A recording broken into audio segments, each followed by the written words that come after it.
Hello aspirants, welcome to my channel Sarkari Naukri notifications. कैसी तैयारी चल रही है आप सबकी एस्पिरेंट्स? आईजीयू जो इंदिरा गांधी यूनिवर्सिटी है मीरपुर रेवाड़ी में, उसमें कुछ नॉन टीचिंग पोस्ट हैं। उनका नोटिस, ऑफिशियल नोटिस, एक बार हम डिटेल में देख लेते हैं कौन सी पोस्ट है, क्या क्वालिफिकेशन है, कितने नंबर ऑफ पोस्ट है। ठीक है, तो चलिए शुरू करते हैं। और सबसे पहले इसमें चेक करते हैं, ये ऑफिशियल नोटिस है इसका। ठीक है, अब इसमें एडवर्टाइजमेंट नंबर दे रखा है। इसमें एडवर्टाइजमेंट नंबर है 57/2023 से 73/2023 तक का है। ठीक, और इसमें जो दे रखा है जो ऑनलाइन एप्लीकेशन का, वो 26 दिसंबर से ऑनलाइन फॉर्म स्टार्ट हो रहे हैं इसके। ठीक है, और जो भी डिटेल है सारी IG.AC.in से, जो उनकी ऑफिशियल साइट, इस पर सारी डिटेल दे रखी है। तो चलिए एक बार हम डिटेल में पढ़ लेते हैं इसका ऑफिशियल नोटिस में क्या दे रखा और क्या नहीं। ठीक है, तो सबसे पहले इसकी बात करते हैं। तो सबसे पहले जो एप्लीकेशन जो पब्लिश हुआ था वो 24 अक्टूबर से है, और ऑनलाइन सबमिशन है वो 26 अक्टूबर से स्टार्ट होएगा, और जो लास्ट डेट है फॉर्म फिलअप करने की ऑनलाइन की वो 15 नवंबर है। ठीक है, इसके बाद इसमें हार्ड कॉपी भी सबमिट करवानी है, और वो 25 नवंबर तक हम सबमिट करवा सकते हैं। ठीक, ये थी इसकी बेसिक, मतलब कब से स्टार्ट हो, कौन सी लास्ट डेट है। ठीक है, इसके बाद बात करते हैं नंबर ऑफ पोस्ट की, कौन कौन सी पोस्ट है, नेम, पोस्ट का नेम और कितनी वैकेंसी है। सबसे पहले है कंट्रोलर ऑफ एग्जामिनेशन, इसमें एक पोस्ट है। ठीक है, और इसका पोस्ट कोड 57, एक वैकेंसी है जनरल कैटेगरी की। ठीक है, ये एडवर्टाइज नंबर दे रखा 57/2023, ये सीरियल वाइज है।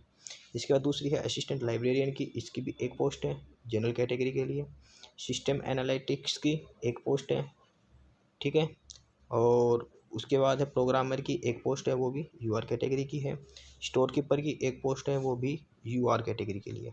ठीक है, इसके बाद आगे 6 नंबर पे ट्रांसपोर्ट सुपरवाइजर की एक पोस्ट है, वो भी जनरल कैटेगरी के लिए है। ठीक है, और असिस्टेंट डायरेक्टर यूथ वेलफेयर की एक पोस्ट है, वो भी जनरल कैटेगरी के लिए। ठीक है, इसके बाद आगे बात करते हैं 8 नंबर से। तो सुपरवाइजर यूथ वेलफेयर की एक पोस्ट है, वो भी जनरल के लिए है। हॉस्टल सुपरवाइजर की 2 पोस्टें हैं, दोनों जनरल कैटेगरी के लिए।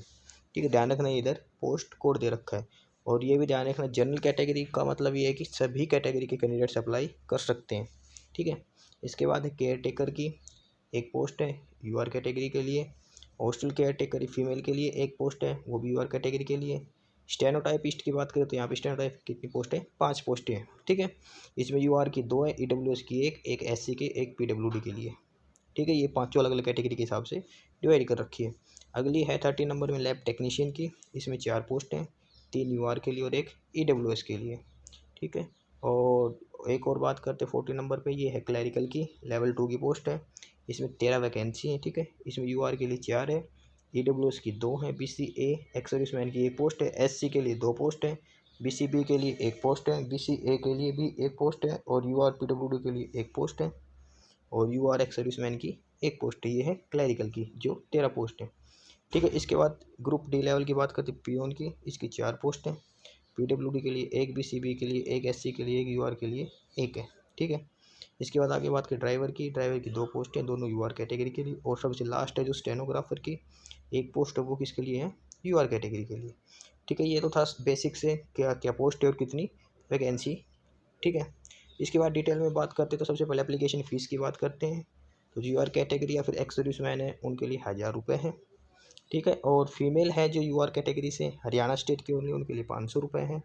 और जो कैंडिडेट SC और BCA BCB या फिर EWS से, उनके लिए 250। और जो हैंडीकैप कैंडिडेट्स हैं PWD वाले, उनके लिए कोई फ़ीस नहीं है। ठीक है, 1000, 500, 250 और 0, इनका फ़ीस का डिस्ट्रीब्यूशन दे रखा है।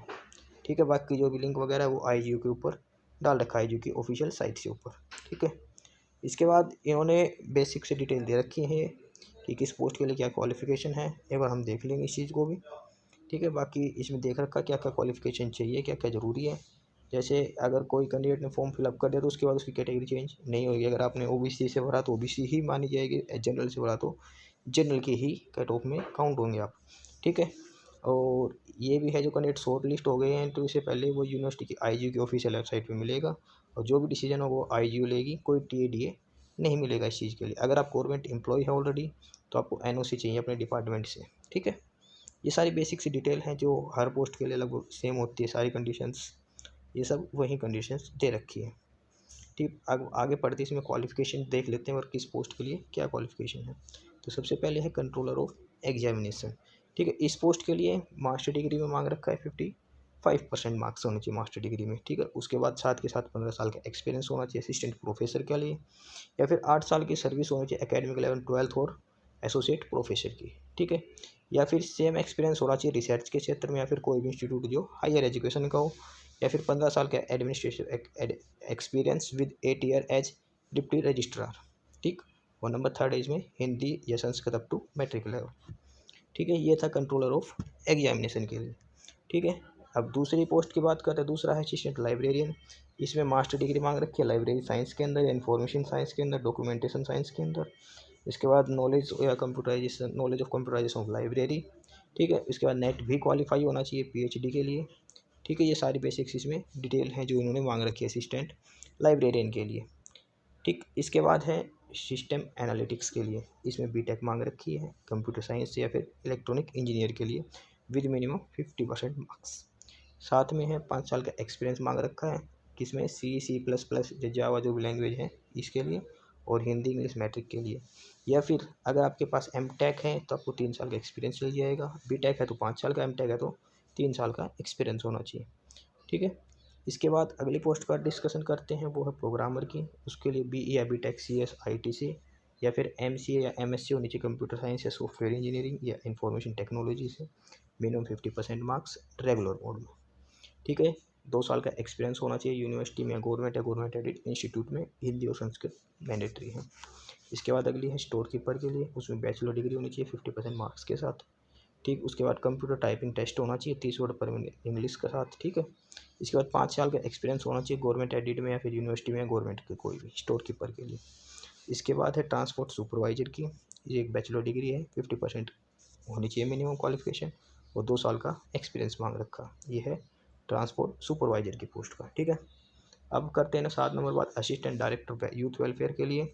इसमें मास्टर डिग्री होनी चाहिए 50% और नॉलेज ऑफ हिंदी और English up to 10th। Desirable क्या है, एनसीसी और एनएसएस की सर्टिफिकेट्स।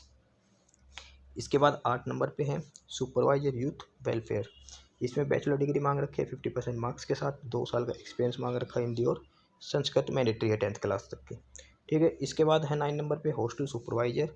इसमें भी 50% मार्क्स मांग रखे हैं, 2 साल का एक्सपीरियंस है, साथ में नॉलेज ऑफ कंप्यूटर एप्लीकेशन की नॉलेज होनी चाहिए, और ये हिंदी संस्कृत मैट्रिक लेवल तक।